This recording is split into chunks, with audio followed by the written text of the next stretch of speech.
Michael Fitzmaurice. Nor a tadanal fache agat. When you have your breath back. I'm sound. Gurmagat Ken Carla, first of all, I welcome the opportunity in speaking on the budget. I looked at what the Minister said in being a responsible caring on modern Ireland. When you use the word caring, and you look at the carers around the country that give of their time, some people give up jobs, but there's nothing in the budget for them, unfortunately. It's one thing we have highlighted during the year for those people. In taking the budget stage by stage, you look at what's the vision. What's the vision for the likes of rural Ireland? What's the vision in housing? In my opinion, in housing, and I'm sick saying it in here, that I believe we're not able to spend the money that we have. I believe that through red tape, bureaucracy through planning, objections and incompetency, that we can talk about all throwing money at whatever we want, but we're not able to spend it in a lot of cases in new housing because there's so many obstacles pushing the way. I welcome money for affordable housing and I welcome money for social housing. But when you talk about housing, it's not horse stables we're going to be talking about. I was astounded during the week to see on the television that people wouldn't move into houses because there wasn't stables for the horses. So if a farmer gets a social house, we'll put up a slab shed for them. I think, Minister, we need to make sure that we give housing to people, but that we make sure that there isn't a mockery made out of it, because the foot has to be put down. There are people in desperate situations right around this country. There are so many young people out there that are going out working day in, day out, that won't get a mortgage first of all from the banks. And if they were lucky enough to get it, they struggle day in, day out. We look at the new tax rules that have been brought in.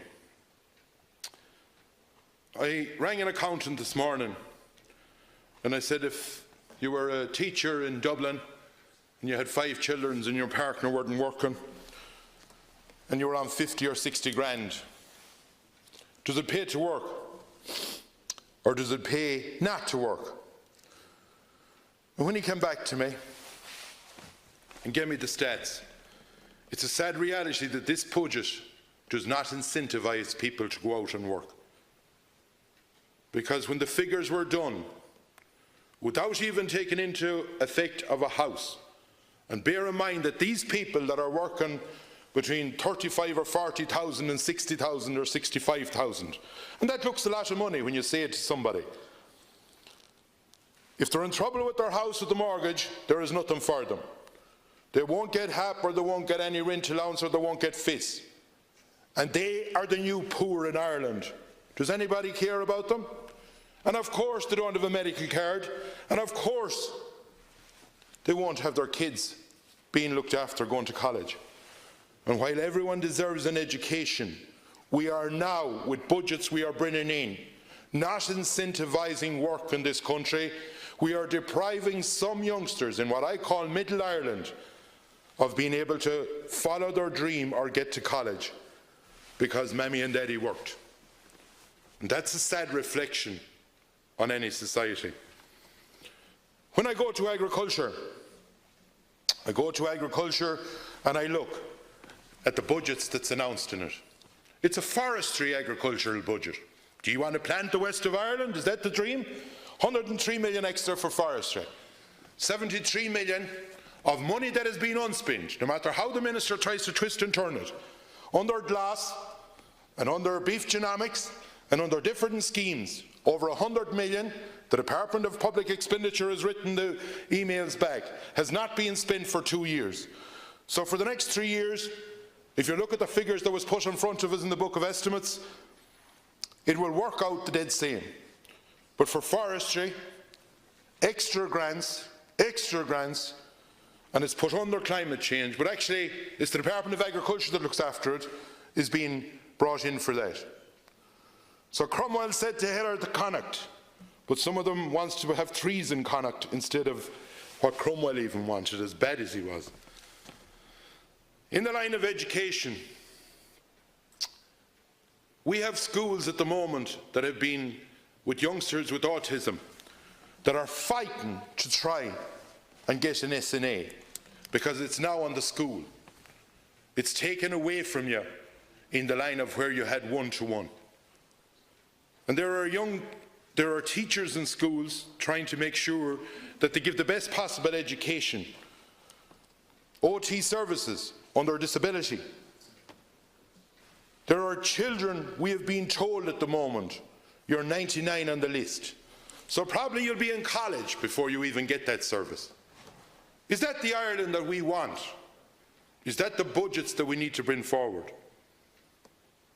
When you talk about education, when you talk about one of the most important things in schools and in rural parts of Ireland at the moment, I looked at the main statement of this budget. That statement that the Minister read out. There wasn't a word about broadband in that. The deal was supposed to be done, and I'm not worried about who's having dinner with who, to be quite blunt about it.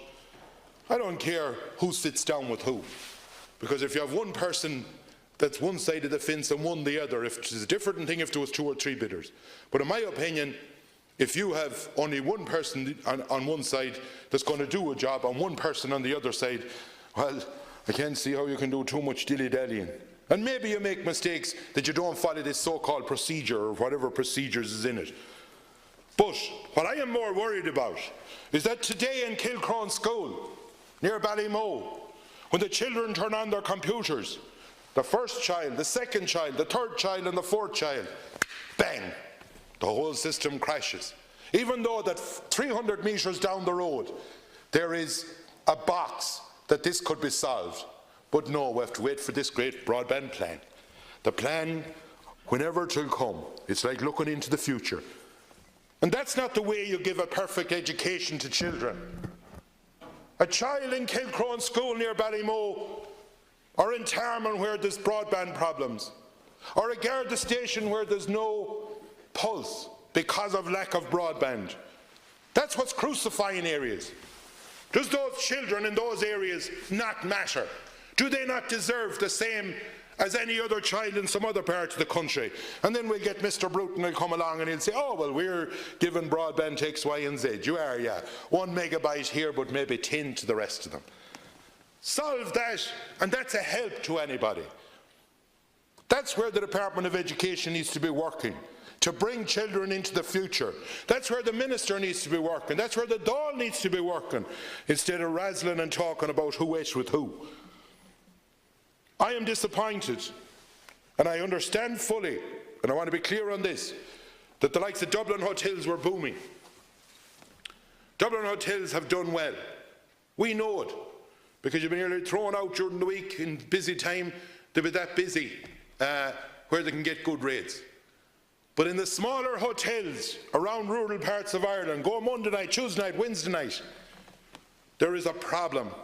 There is a problem because the numbers of people does not be there. And I don't know the ins and outs of it, but I would have rather the likes of a bed tax if it was workable. And I know that you have to try in the line of Dublin where the boom was, and there was a few other places. But in fairness, there is problems down the country that we have to try. And I welcome the money for the hidden heartlands. I'm not saying I don't welcome that. But we have to be realistic as well, that not all boats have been lifted with the country going better. I am surprised that we have people that are losing their homes at the moment in this country, people that are out working, but there's no medicine for them here. People that have gone in and got mortgages, people that are struggling day in, day out. And I question how we are going to throw 110 million more to overseas, because I know the budget is fairly big at the moment. But do we let people be thrown out of their own houses in this country? Do we leave them on the streets? Do we leave them on trolleys and be sending money out to other countries? I would say whatever budget was there, continue with it. But 110 million is fairly substantial. In the line of the agricultural sector, it is awful disappointing that under glass, we had the average was 4,300 for farmers. We had 50,000 farmers in it. We had 35 to 37 million a year left over. Under the beef genomics, we have only 75% of people that were actually brought into it, still in it. They walked away from it. And we haven't brought in an environmental scheme for those that's coming out of AEOS for the next few years. So there's going to be a gap between now and 2021. And as for the suckler cow, I think you'd be delusionist if you think that €40 is going to save the calf and the cow, because it'll take a hell of a lot more than that. I welcome the extra €5 for the pensioner. There are parts of this budget that anyone needs to welcome. The self-employed, though, is one part that is really, it's getting now, if you're setting up a business, you nearly tell someone don't bother. For the simple reason, right, here on one side the other day, they've got €200 more, and there's certain incentives to set up a business. But has a government come out to the employers, from the SMEs especially? I'm talking about the 1, 2, 3. I had a hairdresser the other day on to me that has 5 girls working for her. I have people in nursing homes. And what have we done for them with this new system that revenue is bringing in after Christmas?